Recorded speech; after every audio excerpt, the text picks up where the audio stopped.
Ahora, si todos tienen todo resuelto, ¿cuántos van a levantarse y decir, che, yo quiero hacer algo distinto? Sin ego y sin ambición, nadie hubiese querido ir al espacio. Sin ego y sin ambición, nadie hubiese querido crear la AI. Muy pocas profesiones vos podés crear algo que lo usen tantas millones de personas. Las barreras de entrada no existen más. Probá rápido, fíjate si funciona. Si no funciona, descartalo. Descartás algo que probaste por pocos meses. Ahora, si funciona, metele nafta y dale para adelante. Mindset Emprendedor, la fórmula Endeavor para cambiar el mundo. Bienvenidos a un nuevo episodio, soy Juliana Bustamante, directora de comunicación de Endeavor, y esto es Mindset Emprendedor, el podcast de Endeavor donde nos metemos en la cabeza de los que piensan en grande. Este episodio es presentado por Workplace by IRSA, el punto de encuentro del ecosistema emprendedor. Estamos acá grabando en el edificio de Workplace, así que es un placer contar con su apoyo también. Hoy tengo un amigo de la casa, él es Mariano Weschler, es un nerd tecnológico, dicho por él mismo, fundó compañías como Digital House, DigBank, y hoy está al frente de Team Cubation. Mariano, qué bueno tenerte acá. Me alegra mucho estar acá junto con vos. Así que bueno, vamos a charlar de todo este recorrido emprendedor y especialmente quiero que nos enfoquemos más que nada en cómo estás viendo el mundo hoy, enfocado en inteligencia artificial, que es tu métier hoy en día, ¿no? Estamos en un lío. Estamos en un lío. Estamos en un lío. Bueno, no sé, o no. Depende de cómo lo veamos, pero hay un montón de escenarios futuros posibles, algunos de los cuales me tientan más y me parecen realmente espectaculares, y otros que son un poco más, che, ¿y qué onda? ¿Qué hacemos? ¿Y cuáles te tientan? Ponele. Vamos a empezar por lo positivo. Y me tienta mucho todo lo que tiene que ver con la tecnología aplicada, esta tecnología aplicada a salud y lo que va a pasar en los próximos años. Hay mucha gente hablando de eso, hay mucha gente trabajando en eso. Hay gente, por supuesto, siempre cuando hacen futurología, entre comillas, ¿no? Pero gente diciendo que le quedan 9 años a las enfermedades que hay hoy, por ejemplo. Un doctor que trabaja muy pegado a OpenAI, un doctor que nació en Turquía y trabaja en Estados Unidos. Hay mucho optimismo por esos lados. Y después está el tema de qué vamos a trabajar un montón de personas de acá al futuro y cómo se va a conformar esa sociedad. Yo ahí, si querés, una cosa me preocupa y que está muy vinculada a la red también. En algún punto, si todo el mundo tiene todo resuelto, ¿quiénes son los que se van a levantar de la normalidad para tratar de empujar los bordes de la humanidad? Al día de hoy, vos tenés a los emprendedores de todo el planeta que por ego, por ambición, que en general está mal visto, pero para mí son cosas espectaculares porque mueven a la humanidad. Dicen, che, yo quiero hacer algo distinto y muevo el borde, empujo el borde de la humanidad para adelante, del círculo que nos rodea. Ahora, si todos tienen todo resuelto, ¿cuántos van a levantarse y decir, che, yo quiero hacer algo distinto? Porque tenés todo resuelto. Entonces me da una sensación, me da un poco de ahogo de una sociedad un poco más chata, basado en que muchas de las cosas que perseguimos hoy van a estar resueltas. Es decir, el emprendedor que se dedica a resolver problemas, ¿decís que no va a tener problemas para resolver? Va a haber, lo que no va a tener no va a tener tanto hambre a resolverlo porque la diferenciación entre una sociedad toda más o menos similar va a ser muy difícil. Va a decir, mirá, suponete que hoy entre 1 millón de personas que nacen en el planeta, 2.000 digan, che, yo quiero hacer algo distinto. Esos 2.000 dicen quiero hacer algo distinto y lo van a intentar. ¿Por qué? Por ego y por ambición.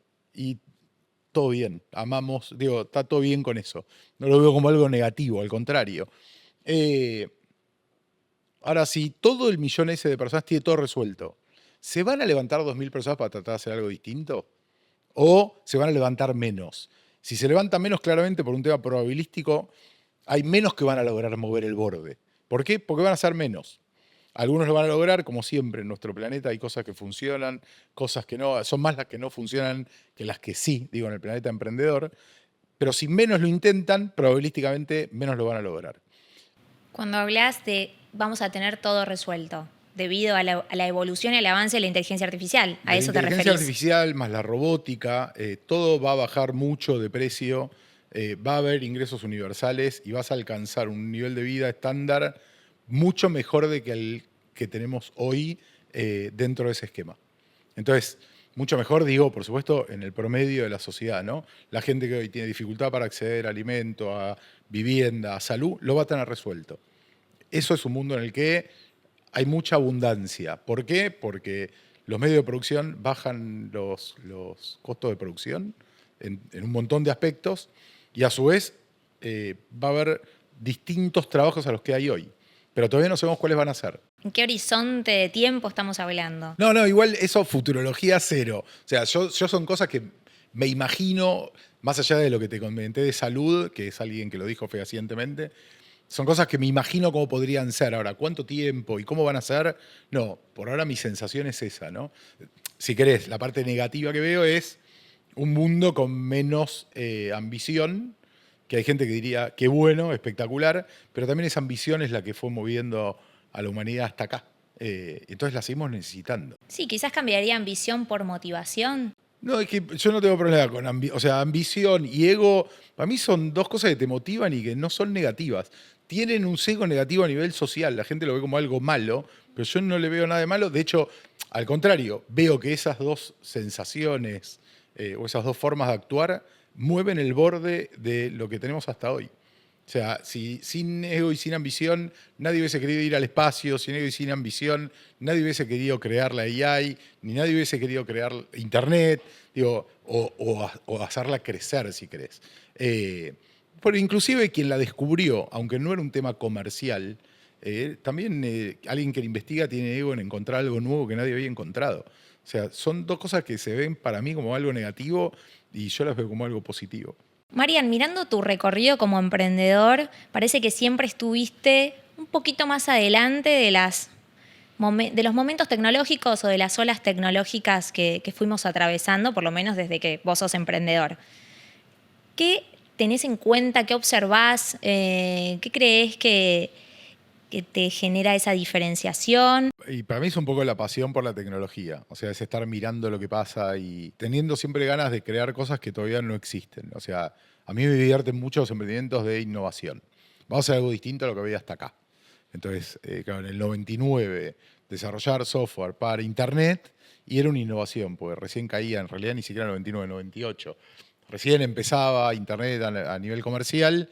¿Y ahí Como creaste? siempre, claro, y como dice la gente, como dice Santi Pinto, que cuando le agradezco la posibilidad de haber hecho Boomerang en ese momento, su respuesta es que no había más nadie. No es que te elegimos porque nos gustaste respecto a los demás. No tenemos a quién preguntarle. Pero lo mismo me pasó con la multimedia en el 92. Es como cuando te gusta esto y estás mirando a ver qué hay y bueno, te compraste una placa de sonido muy temprano porque te copó y te compraste una touchscreen muy temprano y te copó y empezaste a hacer juegos para eventos. Con eso, en 1994, que era como una novedad total. Eh, y después es esto, es estar atento porque te gusta a ciertas señales que te llama la atención y decís, che, yo quiero hacer esto. Y aparte mucho por la pasión, ¿no? O sea, yo quiero hacer esto. Hoy quiero que todo el mundo pueda usar AI de forma productiva. Y sigo queriendo que mucha gente se meta a trabajar y consiga su primer empleo dentro de las compañías, en el mundo tecnológico. Hay algo de pasión y hay algo de impacto también que te interesa generar En con lo general, que siempre haces. cuando hay gente involucrada, me gusta mucho más lo que hago. Siempre nos gustaban los productos digitales de Dickman, nos gustaba porque los usa mucha gente. O sea, hay muy pocas profesiones, vos podés crear algo que lo usen tantas millones de personas. Muy pocas, muy pocas. Eso me copaba. Dar clases en la escuela a 27 años con adolescentes de 17 años me fascinaba. Era como un momento de recreo en la semana. Vos nunca sabés lo que te va a preguntar un adolescente de 17 años en ningún momento. Todo es sorpresa. Todo el ¿Qué tiempo. pregunta así como No puedo ni rara reproducirlo, No. las preguntas de esa aula. Quedan totalmente. Aparte, había un convenio ahí, eso no se reproduce. Pero era una pasión espectacular y la pasaba muy bien. Y hay exalumnos dando vueltas que los adoro por todos lados, inclusive en la red de Endeavor. Está lleno de exalumnos de muchos años. El otro día leí un post en LinkedIn que alguien mencionaba a los profesores que lo habían inspirado y uno de ellos eras vos, que pocos profesores lo habían inspirado porque no enseñaban by the book, sino que era como tenían un estilo distinto Es que y era uno una de esos clase de eras vos. programación, pero en la que también traía historias de Endeavor y de emprendedurismo y de por qué crear cosas y demás. Yo, de hecho, empezamos con esto de que mis alumnos iban a la experiencia Endeavor porque caía los jueves y yo daba clases los jueves. Entonces un año digo, che, yo la semana que viene no vengo porque tengo Endeavor. Digo, no, ¿saben qué? Vengan todos. Entonces levanté el teléfono, llamé a Endeavor y digo, ¿puedo llevar a mis 30 alumnos? Sí. Y sigue siendo Bueno, una y hoy, costumbre espectacular y ahora tenemos encima el evento joven. tal cual, Hay que 10.000 mover, chicos, de, hay de que 30 a mover, 10.000 hay que pasamos. mover toda esa, hay que mover esa generación para adelante. Hay que contar las partes buenas de lo que hicimos nosotros, que ya estamos más grandes, las que no, para que aprendan y que hagan su camino, pero hay que inspirarlos, hay que mostrarles que existen un montón de oportunidades que era parte de lo que tratabas en el colegio, con poquitos, ¿no? Y esas cosas en las que no te fue bien, ¿cuáles son? Las compañías de Fundé siguen todas vivas, pero internamente en cada una de ellas, y nos fuimos enfrentando con un montón de líos constantemente y errores que cometimos, que también si querés, parte del espíritu emprendedor es, bueno, equivocarte, te vas a equivocar, ¿qué haces con eso? ¿No? ¿Qué aprendés de eso? E inclusive no solo qué aprendés, sino cómo enfrentás esa situación. ¿Ponés la espalda o te haces el gil? En general siempre me gustó poner la espalda y decir, che, vamos a resolverlo. El primer booster que hicimos no salió bien. Y entonces, ¿qué hicimos? Bueno, duplicamos la cantidad de horas porque estábamos aprendiendo y ahora funciona increíble porque fuimos aprendiendo en el camino. Y ahí tu actitud, ¿cómo es frente al tema? ¿Me energiza equivocarme? Es raro No, eso, pero no me bueno, gusta, como... no me gusta que nos equivoquemos, cero. Me gusta, trato de no transmitirle ese no me gusta al equipo. O sea, bueno, sí, esto nos salió mal, ¿qué hacemos? Pero trato de no transmitir al equipo ese enojo mío, porque no sirve, me parece que no sirve. Y lo que terminamos haciendo es encontrando la forma en la que podemos resolver eso y entregar ese valor que queríamos entregar, a pesar de habernos equivocado en el camino. Parte de tu mindset emprendedor, para mí, esto es una opinión personal, es ser un poco políticamente incorrecto. Sí, incorrecto o medio te Frontal, digo más o menos lo que frontal. pienso y punto. ¿Eso crees que te jugó una buena pasada? No, yo muchas veces cuando hablo con chicos más chicos les transmito el valor de no tomar shortcuts, de no... Siempre puedes sacar una ventajita en algún momento. Y si vos agarras esa ventajita, en algún punto estás hiriendo el largo plazo. Entonces, a mí me gusta mucho cuidar la red. O sea, la red que fui construyendo con el tiempo, me gusta cuidarla. Me parece que es una cosa de mucho valor que te da una potencia para hacer cosas increíbles. Entonces, siempre cuidé mucho esa red en términos de cómo me relaciono con otra gente, qué hacemos juntos. Y cómo reaccionar frente a los errores, ¿no? A alguna cosa que no te salió bien, cómo pones la cara y qué haces al respecto, ¿no? Justamente me acuerdo que en una de tus charlas hablabas del poder de la red, del networking, que para vos había sido una de las claves para tu crecimiento como emprendedor. 100%. Por eso me gusta tanto Endeavor, o sea, por eso disfruto tanto Endeavor y trato de participar y de aportar, porque es una red donde estamos un montón de acá de emprendedores. Eh, pero realmente lo que más transmito en esa charla es yo no tenía esa red. No es que alguien vino, me dio una red, nadie te da una red, digo, sí, está esta mística de que no, si no sos hijo de, entonces no puedes hacer nada, lo cual me molesta muchísimo, por eso básicamente lo que hace es decirle a un montón de gente, pues vos, como no sos hijo de alguien, no vas a poder hacer nada. Y ese mensaje me parece una porquería absoluta. Yo construí la red de a poco, paso a paso. De hecho, en esa charla yo lo voy contando como persona por persona. Entonces empezamos con Boomer, después pasamos por acá, y Sí, me y acuerdo. conocía tal. Y me gusta mucho mostrarlo porque lo que demuestra es que vos lo podés construir. No tenés que. No lo podés comprar, aparte de eso. No es comprable. No es comprable. Pero si lo construís y lo cuidás, realmente tiene un poder espectacular. Y no estoy hablando solamente de hacer una compañía o un negocio nuevo, lo que fuera, sino es, che, cómo impactás inclusive socialmente, positivamente, a través de esa red. Y bueno, eso tiene que ver más con crear contenidos de valor o la parte académica, que en general no es era parte de mi entretenimiento y no de mis ingresos o de lo que apostaba a futuro en términos de negocio, cero. Si no, era, no, espera, esto es porque la paso bien y porque aparte me parece que está buenísimo transmitirle a los demás por qué me apasiona tanto esto, que creo que aparte les va a dar un montón de oportunidades de vida, ¿no? Hace mucho tiempo, y durante mucho tiempo, mejor dicho, impulsaste un concepto que era todos deberíamos estudiar programación. ¿Qué pensás ahora de Me eso? agarró un ataque el año pasado, estamos, bueno, estos 20 por si lo ven en otro momento, pero estamos 2026, en 2025, me agarró un ataque en un momento dado medio retrospectivo y digo, che, ¿Estuvo bien que yo le haya dicho esto a tanta gente tanto tiempo? Pues la verdad que lo dije durante, hasta el año pasado, 34 años. ¿Y por qué lo decía? Porque a mí me había cambiado la vida haber aprendido a programar y decía, esto le tiene que pasar a más gente. La lógica inicial indica que no. Y decís, che, no, porque la verdad es que ahora se codea menos. Pero en ese momento lo que entendí es que nosotros cuando aprendíamos a codear, que era algo que nos fascinaba, me gustó que cuando me presentaste dijiste, él dice que es nerd, y sí, lo digo y lo digo con orgullo. No pasa nada y si me lo dice otro no me ofende.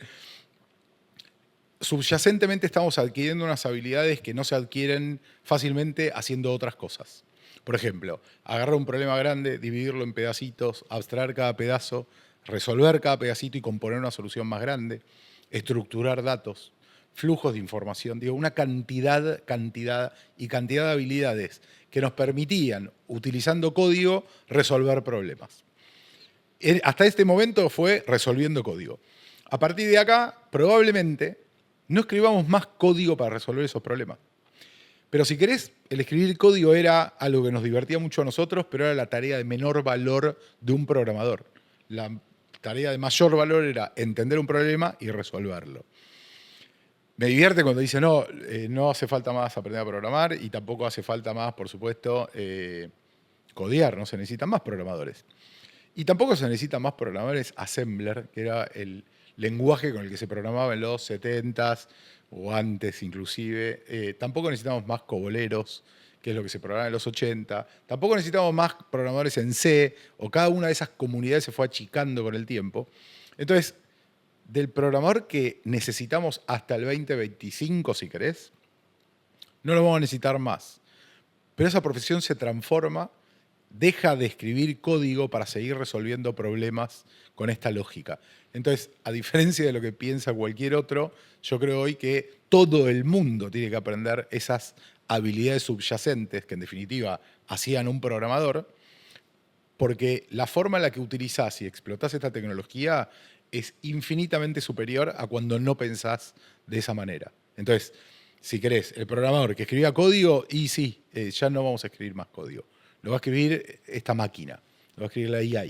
Pero la forma de pensar es nuestra. ¿Y cuál es esa forma de pensar o esas habilidades que son tan propias de... No, como antes te decía, vos ves un problema y automáticamente lo dividís en pedazos, porque vos no podés resolver los problemas en forma general, completa, de punta a punta. Lo dividís en pedazos, esos pedazos, vas resolviendo cada uno de esos pedacitos. ¿Cómo se componen esas Lógica. partes? Lógica, cómo se componen esas partes entre sí, cómo estructurás la información que va a estar dando vueltas alrededor de eso, qué arquitectura le vas a dar a esa solución.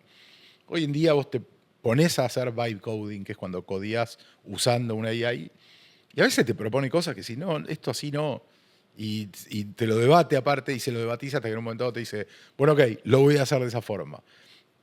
Pero esa forma tiene que ver con la arquitectura que vos te imaginás para esa solución. Va a seguir habiendo una persona diciendo eso delante de la AI en lugar de delante de un editor de código. Te voy a leer algo que dijo Galperín hace poquito en Sí. un podcast que dice, lo quiero decir textual. Dice que la recomendación para las nuevas generaciones no es aprender a programar, sino aprender fundamentos matemáticos y la lógica. Está bastante alineado con Es lo que que la estás lógica mencionando. es la base de la subyacente, es parte de las subyacentes de... Pero es una habilidad que la adquirís cuando estás codeando porque es lo que necesitas para poder hacerlo. Entonces, sí, estoy de acuerdo. Igual aprender a programar te cambia. Viste que hasta ahora vos ibas a la facultad y te decían, no, ¿y esta materia de matemática para qué la tenemos? Y la respuesta era no, porque te forma la cabeza. Te decía, bueno, 100%. programación tiene algo que ver con eso. O sea, seguir aprendiendo cuál es la lógica de la programación sigue siendo tan importante como poder resolver un integral o un límite. Entonces, si todos los que eran técnicos en su momento ya no van a hacer el trabajo de técnicos o de programadores, ¿a qué se van a dedicar estos programadores? Y no sé por qué van a dejar, van a seguir siéndolo, solo que lo van a hacer de otra forma. Por eso te decía, yo ya no necesito escribir código para resolver un problema. No, de hecho, eso acelera la posibilidad que tengo de resolver problemas de una forma insólita. Yo, cuando empecé a codear, que dije, bueno, voy a jugar con esto. En determinado momento dije, bueno, che, voy a armar algo, pero también porque me gusta. la sensación que teníamos siempre, los que codeábamos, era, che, yo con la máquina puedo hacer lo que quiera. Puedo tardar una semana, puedo tardar un día, puedo tardar 6 años en hacer esto porque es muy complejo. Hoy te sentás y tu sensación es, puedo hacer todo lo que quiera y ya. Entonces, no puedes cortar. Pues como no querés cortar, pues sí, che, esto también lo quiero hacer, y esto también lo quiero hacer, y esto también, y te agarra como una ansiedad de, quiero volver a sentarme en la máquina para seguir haciendo esto, pues puedo resolver cosas que nunca me imaginé que podía resolver. Eh, Hoy hay más cosas para resolver que antes. Entonces, si antes nos faltaban personas que pensaran como un programador, porque ahora voy a empezar a hablar de personas que piensan como un programador, así no me dicen, no, los programadores no van a existir más. Si antes necesitamos un montón de gente pensada como un programador, ahora hay muchas más cosas para hacer que las que podíamos hacer hasta ahora, tanto porque las podés hacer, pero principalmente porque hay nuevas demandas, porque todas estas AI se integran a viejas soluciones y te dan la posibilidad de hacer cosas que hasta ahora no tenía sentido hacer por el costo que tenían o por el tiempo que ibas a tardar. Entonces, seguimos necesitando un montón de gente que piense como un programador. No van a dejar de estar en los equipos porque hay muchas más cosas para hacer. O se crearán nuevos emprendimientos que demanden más gente. ¿Por qué? Porque hay nuevas soluciones que se pueden crear que hasta ahora eran impracticables. Justo dijiste la palabra clave que para nosotros es emprendimiento, es el motivo de este podcast, y pienso cómo se está vinculando de alguna manera el emprendedor con la inteligencia artificial, cómo la está aplicando, cómo ves vos que la está aplicando en el día a día de su trabajo. Bueno, lo primero que ves es compañías grandes en donde el CEO, que era técnico, que tuvo que... A mí me gusta el traspaso, viste que cuando vos sos founder técnico pasás del el lugar donde escribías código, pasabas de ahí al Excel y del Excel al PowerPoint. Era como una curva de tristeza tremenda, porque después te tenías que dedicar a otras cosas y no podías codear más. Pero ahora, como esto te da una habilidad increíble en resolver problemas muy rápidamente, que podemos saber temas de seguridad, de eso y demás, porque es importante. Hay un montón de founders de compañías grandes que se pusieron a codear pequeñas soluciones nuevas dentro de las compañías. Ese es uno de los primeros efectos que veo. Y después tenés emprendedores que hasta ahora necesitaban de un co-founder técnico, necesitaban de alguien que les construyera la solución que ellos estaban pensando. Y ahora en un punto para lanzar un MVP no lo necesitas más. Ahora, si ese MVP después va a escalar, si tiene la arquitectura correcta, si puede atender en vez de a 20 personas a 3 millones, debatamos, por ahora por lo menos, debatamos, dentro de un tiempo vemos, porque esto va evolucionando, pero la verdad es que para hacer un MVP y probar un concepto, una idea, no se me ocurre un mejor momento del planeta. Totalmente. Esto sí me lleva a pensar cómo transformás de alguna manera un desarrollo de estas características en una ventaja competitiva, o cómo haces que de repente lo que vos estás creando en tu casa, siendo no todavía sin una idea, o con una idea mejor dicho, pero sin un proyecto en particular, se transforme después en una compañía que de alguna forma sea diferente a todo lo que actualmente está. Sí, que sea diferente a lo que está y que sea diferente a todos los que te lo pueden copiar al mismo tiempo que lo creaste vos. Totalmente. ¿Cómo generás esas barreras de entrada? Es que no hay, prácticamente no hay barreras, porque si yo lo puedo hacer en ese rato pensándolo, lo lanzás y a los 10 minutos puede estar copiado. Por eso se habla tanto de que hoy la clave es la distribución y no tanto ni la idea ni la tecnología. ¿Por qué? Porque a cuanta más gente llegue lo más rápido posible, fíjate el caso de OpenClaw. O sea, OpenClaw ganó porque lanzó algo súper innovador, dejando de lado temas de seguridad y polémica, de lo que quieras, y lo adoptó mucha gente muy rápido. La clave fue esa. Entonces, hoy las redes, te diría, se convierten en un espacio súper importante para esos proyectos, porque la idea es, ok, lo lanzo, lo tiene que agarrar la mayor cantidad de gente posible, rápidamente, yo evolucionarlo lo más rápido que pueda para que esa gente siga enganchada con este producto y no con el de al lado, pero las barreras de entrada no existen más. O quizás las barreras de entrada no están en lo técnico o en el producto en sí No, mismo, es que lo sino técnico en no la... están. Claro, exactamente. Después tenés cuestiones de si la compañía tiene átomos o no, o sea, si hay logística, digo, son compañías que no son solo técnicas. Ahora, lo técnico, lo tecnológico en un punto, lo tenés resuelto, dejando de lado la escala, de nuevo. Todas estas soluciones, cuando vos las haces de forma chiquita, para vos, para probar, para un set de usuarios y demás, funcionan espectacular. Cuando tienen que empezar a escalar, necesitas otro tipo de profesional pegándole una mirada en lo que pasa ahí adentro. No pasa un día que no haya un lío de seguridad por código bytecodeado que terminó en línea y en producción, por ahora.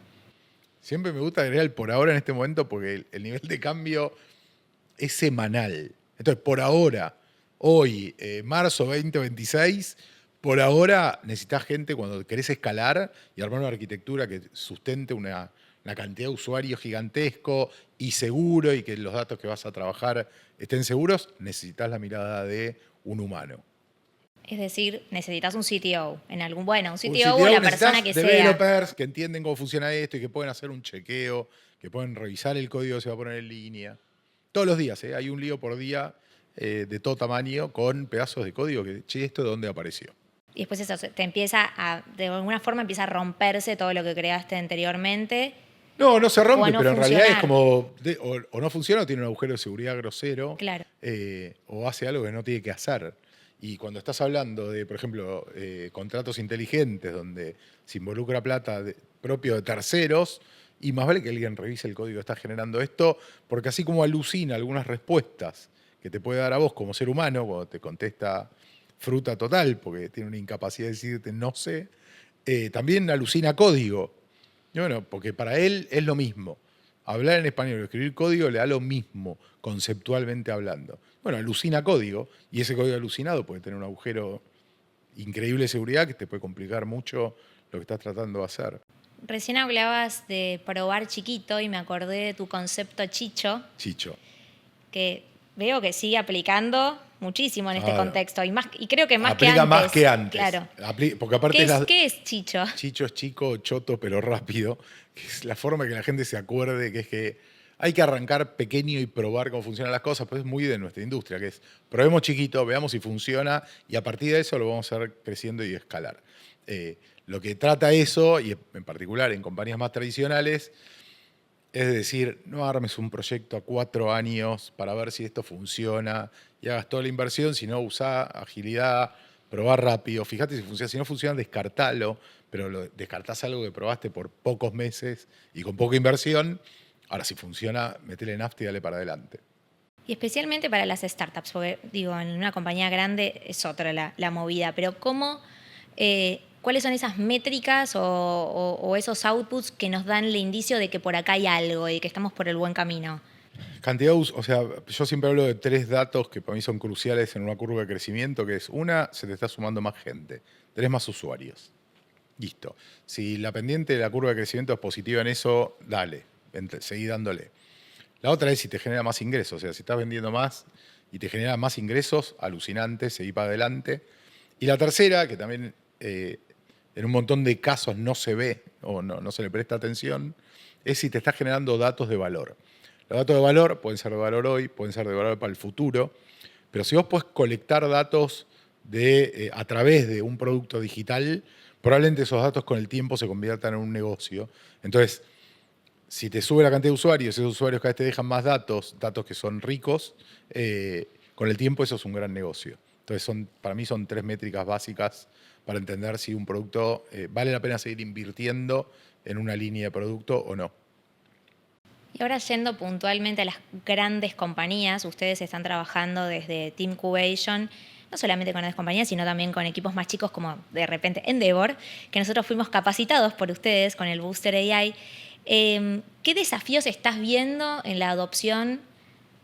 Muchos, me imagino, pero en la adopción de inteligencia artificial hacia el interior de las compañías que están un poco más consolidadas de repente. Antes de decir mucho, te estaba por decir gigante. Ok. Mi frase de cabecera hoy que me divierte es: todo el mundo adoptó AI y estamos escribiendo mails como si fuésemos Cortázar. Genial, está todo el mundo por un premio Nobel de literatura. Lo que pasa es que eso no te cambia el PNL. O sea, genial. Escribimos unos mails que yo ni siquiera lo uso para eso, yo escribo los mails con los codos. Yo aprendí a escribir código, no palabras. Sigo escribiendo los mails con los codos, porque en definitiva es un mail mío, nadie está esperando recibir literatura de mi parte. Pero el único uso que se le está dando es un poco ese, metafóricamente, ¿no? O sea, no es el único, pero poco que impacte en el P&L de las compañías. Y un poco eso es lo que nos dimos cuenta el año pasado, junto con esta idea de todo el mundo tiene que empezar a pensar más parecido a un programador. que cuando lo puedes usar mucho mejor, realmente empezás a ser mucho más eficiente. Entonces, lo que nos dimos cuenta es que había que transferir parte de esa forma de pensar a la gente que no es programadora o que no aprendió a programar. ¿Para qué? Para hacer mucho más eficiente su metro cuadrado. Entonces hay gente, cuando nos juntamos con las compañías es, ¿y vos qué haces? Y yo recibo 8 Excels, tengo que revisar en cada uno tal cosa, consolidarlo y mandar un reporte a tales equipos. Totalmente automatizable. No es lo único que hace la persona en la semana, pero hay un montón de tareas de bajo valor que se pueden automatizar y que la gente no sabe cómo hacerlo. Y ahí es cuando nace el booster, que es, che, transmitámosle a la gente cómo aprovechar esto en serio para eficientizar lo que hacen todos los días, dejar de hacer tareas de bajo valor y empezar a hacer tareas de mayor valor agregado, que en definitiva es lo que necesitan las compañías. No tiene mucho sentido tener a alguien consolidando Excels hoy. 100%. ¿Y el impacto de esto es solamente en términos de eficiencia en tiempo? No, tiempo, bajás errores por manualidad. O sea, esto en general no se equivoca cuando aprendió a hacer algo y no tiene esto de las alucinaciones en el medio. Es bastante certero, con lo cual, cuando vos combinás las viejas formas determinísticas de hacer un flujo que pasa un step atrás del otro, a diferencia de la AI que es probabilística y te puede contestar dos respuestas distintas para la misma pregunta, vía la combinación, vos lográs bajar mucho las manualidades y no se equivoca y bajar los errores.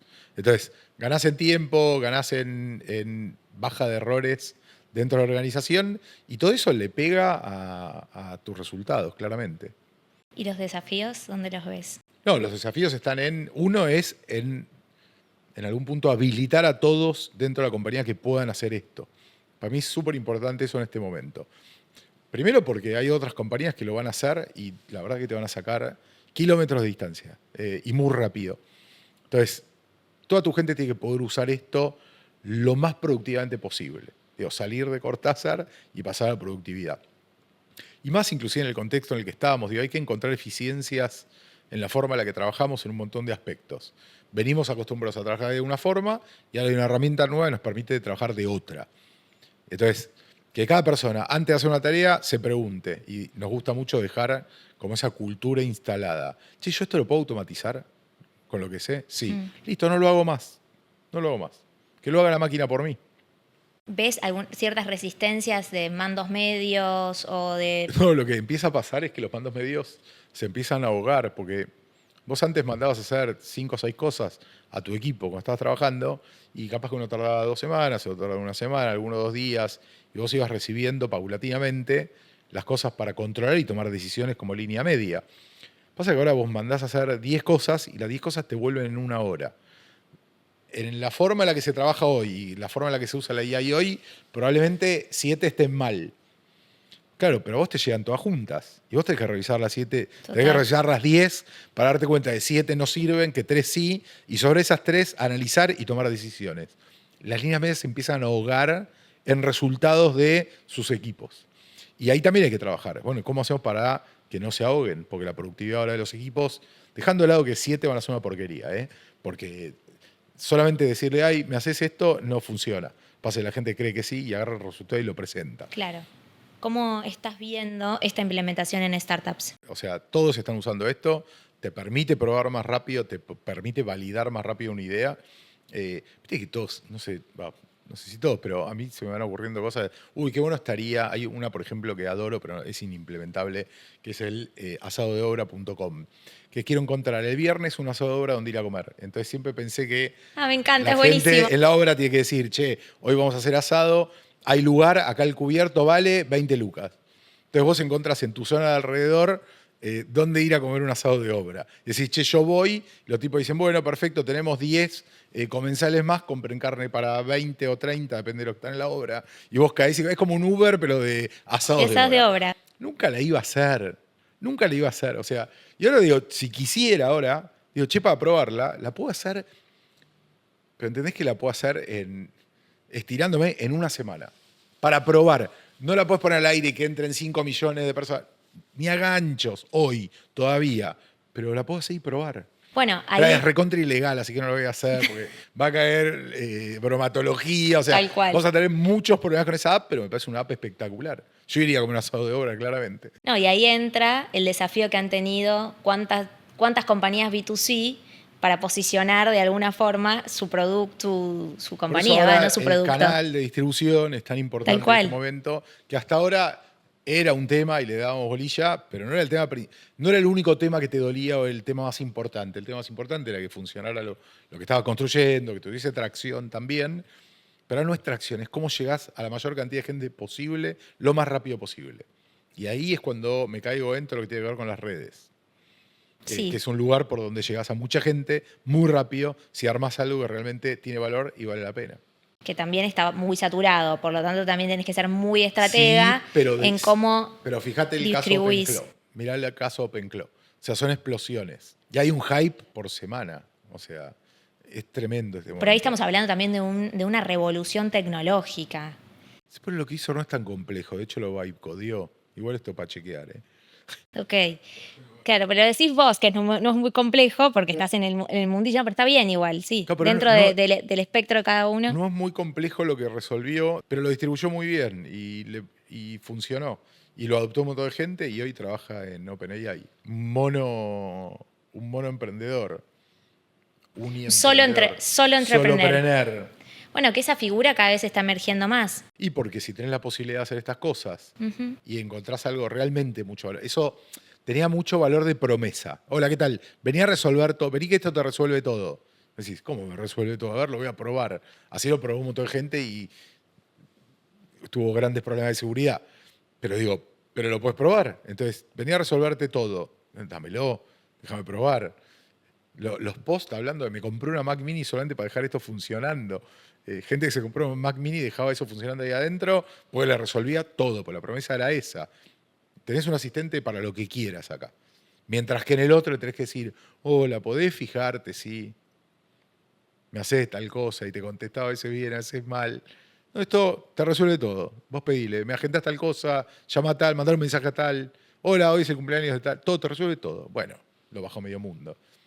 ¿Qué recomendarías hoy si fueras de repente asesor de planes educativos para que los chicos de secundario o antes, inclusive de primaria, puedan ir incorporando todas estas herramientas que hoy no sé, casi nos están dando, o por lo menos no dentro de la currícula escolar, ¿no? Hay muchas que sí. Yo siempre No de la estuve. oficial. No sé si en la oficial o no. Ahora creo que agregaron algo de AI en la oficial. Yo fui a la ORT, me quedé dando clases en la ORT 27 años y tangencialmente por ahora estoy en la comisión directiva de la ORT. Y se discute todo el tiempo cómo hacer para incorporar esto en muchos aspectos. Uno, porque yo creo que cuando uno empieza a usar esto y se lo usa mal, así como no nos acordamos más los números de teléfono de la gente, así como no nos acordamos más cómo llegar de un lugar a otro, pues ya no usamos cognitivamente la cabeza para pensar cómo ir de un punto al otro y usamos los mapas, vas perdiendo habilidades. Y yo creo que con el tiempo, si vos usás mal esto y dejás de pensar, vas perdiendo habilidades en un montón de aspectos. Creativas, de imaginación y demás. ¿Por qué? Porque dejás de intentar hacer cosas, dejás de forzar a tu cabeza. Entonces, hay que usarlo y usarlo bien, no podés no usarlo, porque no podés no usarlo, pero cómo usarlo es fundamental. Y cómo incorporar esas habilidades para usarlo, algunas siguen siendo las mismas que incorporamos cuando aprendimos a codear, con lo cual aprender un poco a codear no está mal porque te incorpora esas habilidades. Y después todo tiene que ver con que hace muchos años el hecho de transmitir simplemente contenidos de una persona a otra dentro de un aula, para mí hace mucho que ya no tiene valor. Simplemente transmitirte un contenido. Si yo no te lo hago vivir, si yo no te lo hago procesar, si yo no te hago apasionar por eso que te estoy contando, solamente contarte una historia de alguna parte de la humanidad, para que vos la repitas, mi criterio es que hace mucho tiempo no tiene valor. Ahora, que vos puedas contextualizar eso dentro del marco histórico y de los actores que había en ese momento, del estado del planeta en ese momento, y logres relacionar eso con otros momentos de la historia, hace que vos termines de entender. Porque el punto no es aprender, sino es entender. Entonces, Ese debate ya tiene mucho tiempo y con esto pasa exactamente lo mismo. Y en este contexto, los docentes, ¿cómo hacen Hay que el update? acompañarlos igual que como nosotros acompañamos gente con el booster en las empresas. Hay que entender que la gente está muy lejos de esto. Para nosotros es habitual, hay un microclima, ¿viste?